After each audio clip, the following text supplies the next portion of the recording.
भारत रे हेब भयंकर भूमिकंप आउ पृथ्वीर देश ही रहिबनी कि भारत कुआडे जिबे भारतवासी आपण माने समस्ते जानिछंती शुक्रवार मार्च 28 अपराह्न रे म्यांमार रे 7.7 एवं 6.4 तीव्रतार दुईटी भयंकर भूमिकंप अनुभूत होइतिला। एही भूमिकंप जोगु म्यांमार रे व्यापक क्षयक्षति होइछि। एही कारणरू एपर्यंत 2000 रु अधिक लोकंकर मृत्यु होइतिबा बेले हजार हजार लोक आहत होइछंती। 300 रु अधिक लोक एबे भी निखोज अछंती। म्यांमार रे होइतिबा एही भूमिकंप पड़ोसी देश थाईलैंड रे मध्य अनुभूत होइतिला। आईआईटी कानपुर रो वैज्ञानिक माने एबे भारत रे म्यांमार भली भूमिकंप आसीबा नै चेतावनी दैछन। आईआईटी कानपुर रो अर्थ साइंसेस विभाग रो प्रोफेसर जावेद मलिक कहिसंती म्यांमार एवं बैंकॉक रे होइतिबा भयंकर भूमिकंप मुख्य कारण हेउची सांगाई फ्लड। म्यांमार एवं बैंकॉक रे होइतिबा भयंकर भूमिकंपर मुख्य कारण हेउची सांगाई फ्लड। सांगाई फ्लड बहुत विपदपूर्ण एवं एही फ्लड को इंटरनेट रे थिबा मैप माध्यम रे सहजरे देखि हेबो।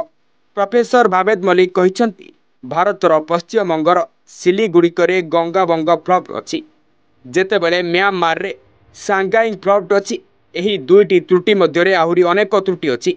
एपरि परिस्थिति रे एही संभावना को अस्वीकार करा जाई परिबो नाही जे गोटिए फ्लड सक्रिय हेबा जोगु अन्य एक फ्लड मध्य सक्रिय होई पारे, जहाँ भारत रे एक भयंकर भूमिकंप सृष्टि करि पारे। से कहिसंती जे सांगाई एक बहुत पुराना दोष।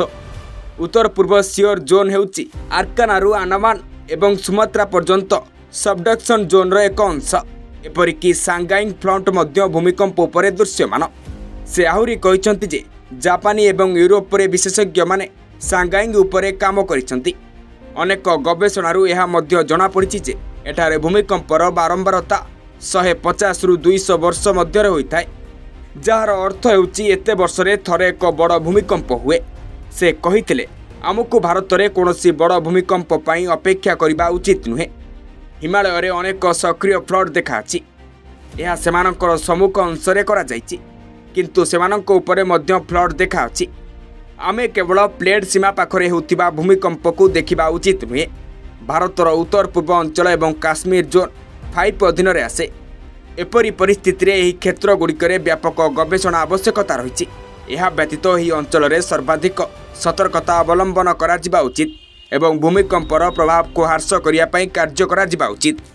ब्यूरो रिपोर्ट, ओडिसी खबर।